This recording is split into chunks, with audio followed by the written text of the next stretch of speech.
Oi pessoal, nesse vídeo a gente vai falar sobre a área da superfície da esfera. Para isso a gente vai falar antes de um tópico que se chama superfície de revolução, que está enunciado no capítulo 9 do livro de geometria do Prof. Mate.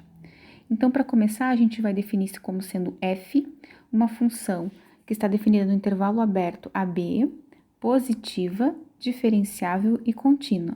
Positiva porque suas imagens vão ser maiores ou iguais a zero, diferenciável porque a gente vai precisar derivar essa função, e contínua, como a gente pode observar aqui no esboço feito no gráfico. E é o eixo das abscissas, então aqui está indicado nesse esboço o eixo E, que é o eixo sobre o qual eu vou girar esse gráfico da função f. G, por sua vez, é o gráfico da função, que está em azul no esboço. E o que a gente vai chamar de superfície de revolução S, de eixo E do gráfico G, gerada pelo gráfico G, né? É o conjunto de pontos do espaço obtidos pela rotação desse gráfico em torno do eixo E. Então, aqui no esboço a gente consegue visualizar, eu girei esse gráfico G em torno aqui do eixo E. E obtenho essa figura como está no esquema aqui da tela que vocês estão visualizando. Então, eu tenho uma superfície, uma função f, né, que está definida aqui de A até B. Aí, um ponto X aqui, eu vou fazer seções verticais nesse sólido. Então, por um ponto X do domínio que está entre A e B, como está indicado aqui, eu vou traçar um plano vertical que intercepta com um ângulo de 90 graus, então esse meu eixo E. O que eu enxergo nessa seção é esse círculo que eu tô vendo aqui. Então, esse ponto aqui em cima é o ponto de coordenadas x, f de x, do gráfico da função f. Então, qual vai ser a ideia? Eu vou fazer isso da seguinte forma. Esse intervalo onde a função está definida, eu vou repartir em vários subintervalos, tão pequenos quanto eu puder fazer essa repartição. Então, eu vou pegar o meu intervalo aqui, que está indicado como sendo de C até D, e vou fazer fatias de C a D, por exemplo, N fatias. Então, se o primeiro ponto aqui vai ser o x0, depois x1, x2, x3, x4, até chegar no último, que seria o xn. Então, no desenho, a gente está enxergando um desses subintervalos em que eu parti o meu intervalo CD. Então, o ponto inicial dele é o xi menos 1 e o ponto final é o xi. Quando eu fizer isso em cada subintervalo, eu posso aproximar a área da superfície lateral, a área da superfície lateral desse meu sólido de revolução, pela área da superfície lateral de um tronco de cone, porque esse esquema aqui em cima indica, né, que essa curvinha que pertence ao gráfico da função, ela vai ser aproximadamente um segmento de reta, quanto mais pequeno for esse intervalo que eu estiver considerando. Então, esse ponto inicial aqui passa a ser o ponto xi menos 1, f de xi menos 1, e esse outro ponto final aqui passa a ser o xi, f de xi. Isso para cada um dos i's dos meus subintervalos. Claro que então, para depois eu obter a área da superfície de revolução, eu vou somar todas as áreas desses troncos de cone, como eu vou obter agora. Bom, além disso, né, convém a gente observar que a área, então, desse tronco de cone vai ser aproximadamente a área dessa seção da superfície de revolução. Bom, tem um exercício do capítulo 8 que ajuda a gente, que entrega pra gente uma fórmula para calcular a área da superfície lateral de um cone. Tá? Então, aqui a gente tem lá o cone de raio R, faz uma seção vertical, obtém um cone menor de raio R', e aí então obtém lá uma expressão para a fórmula da área do tronco de cone. Aqui o que eu fiz foi fazer as devidas adaptações. Por exemplo, nessa parte aqui do exercício, lá do capítulo 8, é o raio maior, que ele chama de R, e eu vou trocar por essa distância, vai ser o F de xi, como tá aqui. Depois, o raio menor do tronco de cone, posso chamar de R', então tá aqui, vai ser essa distância aqui ao eixo E, é a imagem do ponto xi menos 1, então f de xi menos 1. Então, por exemplo, aqui eu teria o R e o R'. Esse delta x é a distância entre x e menos 1 e xi, então é essa distância aqui. Lá no exercício, ele chama isso de D, por exemplo. E aí, então, a gente fica com essa expressão da mesma forma como lá no exercício do capítulo 8. A partir dessa expressão, que a gente vai deduzir, então, qual vai ser essa fórmula. Certo? Então, o que nós podemos observar a partir desse momento? Aqui, nessa parte que nós encontramos aqui dentro da raiz, pelo teorema do valor médio, lá de quando a gente estuda as derivadas, existe um valor que eu vou chamar de xi aqui. Esse cara pertence ao intervalo xi menos 1 xi, tá? Então, dentro desse intervalinho aí, existe um cara tal que essa expressão que está elevada ao quadrado dentro da raiz coincide com a derivada nesse valor xi. Então, a derivada vai ser justamente o f de xi menos o f de xi menos 1 sobre o xi menos o xi menos 1. Além disso, quando eu fizer esse intervalo fica cada vez menor, lembra que eu comentei que eu posso aumentar as subdivisões do meu intervalo que eu estou considerando, por exemplo, o CD, aqui no caso anterior, tantas vezes quanto eu quiser, e quanto menor for cada subintervalo, mais parecido com a área do tronco de cone vai ser a área dessa seção da superfície de revolução. Então, quando eu fizer isso ficar pequeno, ou seja, a distância entre xi e xi menos 1 tender a zero, a gente observe que o raio aqui, esse f de xi e o f de xi menos 1, tendem a se aproximar do valor f de xi. A questão é a seguinte, eu tenho um intervalo aqui, xi menos 1 até xi, e o meu xi está aqui no meio. Se esse intervalo vai ficando cada vez mais pequeno, significa que os extremos dele estão se aproximando desse valor f de xi.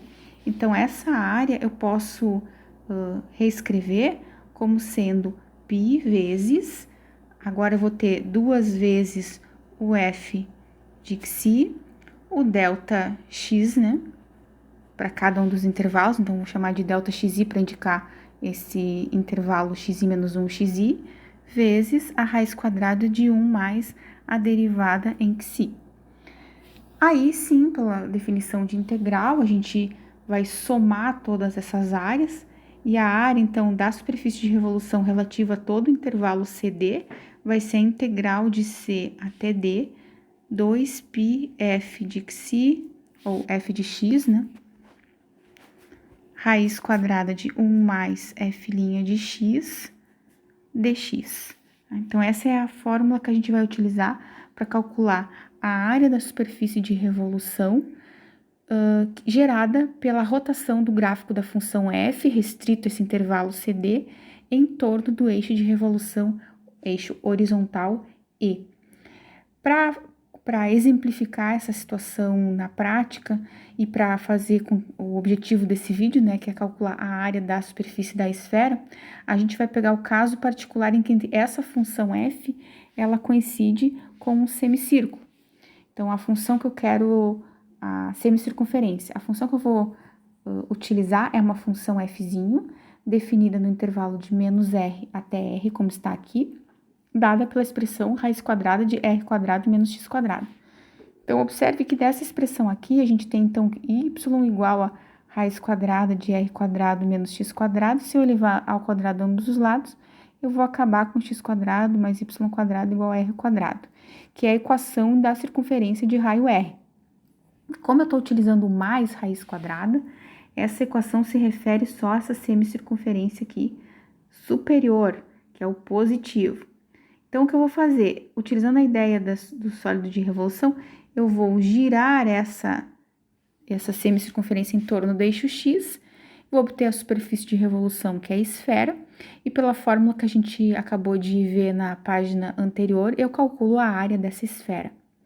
Então, primeiro, para essa função, eu tenho que observar o seguinte, a derivada dela é essa expressão que está aqui, que a gente deriva utilizando as regras de derivação que a gente aprende lá quando faz a disciplina de cálculo 1, né? Então, derivando essa expressão lá, utiliza a derivada, a derivação em cadeia, regra da potência, obtém essa derivada. Ocorre o seguinte, que esta função derivada, como está escrita aqui, ela não está definida no valor R. Se eu substituir r no lugar do x aqui no denominador, eu tenho uma divisão por zero. E se ela não está definida em R, o teorema fundamental do cálculo não pode ser aplicado assim diretamente, colocando integral de menos R até R. Quando isso acontece, a gente faz o seguinte, eu não posso começar em menos R, porque em menos R a função não está definida, mas eu posso começar um pouquinho mais para frente, no menos R mais epsilon. Esse epsilon é alguma coisa positiva bem pequenininha. Também não posso terminar exatamente no R, porque quando eu chegar no R, eu também tenho um problema de definição da função. Então, eu vou fazer isso, aqui eu digitei, desculpa, escrevi errado, é menos epsilon aqui, tá? Porque senão eu passaria do R, né? Então, é R menos epsilon. Eu tenho que parar um pouquinho antes de chegar no R, porque se eu chegar exatamente no R, eu tenho esse problema de definição da função. Então, eu vou fazer como tá aqui. Eu vou primeiro calcular esta integral aqui, normal, usando as regras de integração que a gente está acostumado. Substituo nos valores no extremo superior r menos epsilon, no extremo inferior menos r mais epsilon.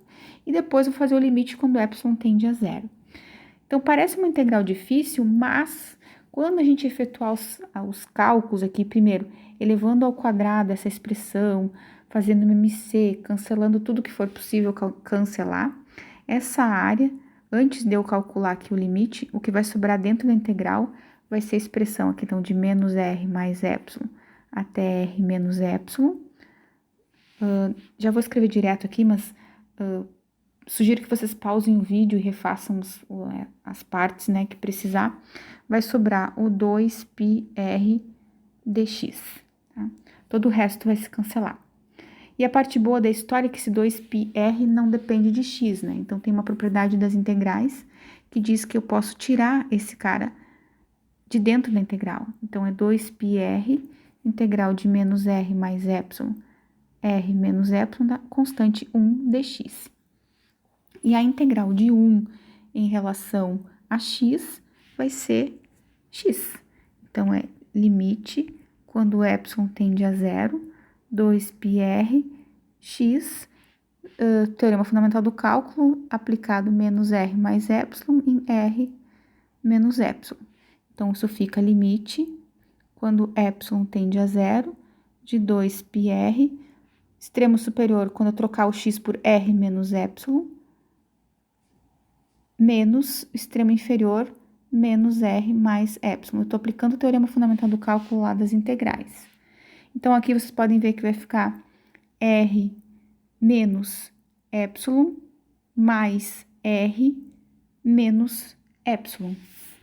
Ou seja, limite, quando o epsilon tende a zero, 2πr vezes 2r menos 2 epsilon. Posso fazer distributiva já agora, então isso vai ficar